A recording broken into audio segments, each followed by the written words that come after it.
Ке се чека крајниот рок, локалните избори ке се распишат меѓу 5 и 11 август со цел непречена работа на собранието и носење на одлуки важни за граѓаните. Собранискиот спикер Африм Гаши вели дека како треба ќе се искористи и последниот датум за распишување на изборите со цел во собранието да се избере нов народен правобранител, а можеби прв човек на антикорупцијска, откако Татјана Димитровска поднесе оставка. Ке гледаме да ги распишеме изборите до крајниот датум кој законски сме обврзани.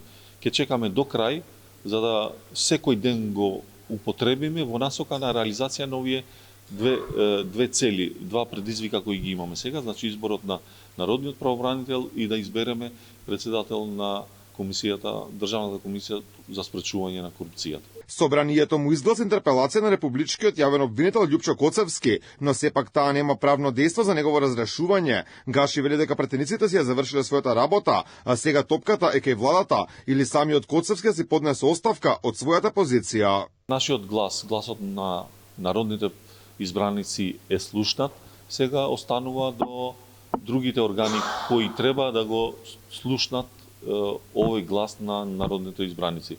Тоа е владата, самиот државен јавен обвинител и судскиот, советот на обвинители треба да се изјасни ако они мислат дека треба да се изјаснат по овој глас кој беше јасно искажан во собранието. Инаку изборниот законник предвидува две важни одредби. Прво, изборите мора да се одржат не порано од 70, а не подоцна 90 дена по распишувањето. Втората важна точка е законот за локална самоуправа кој предвидува изборите да се одржат во втората половина од октомври.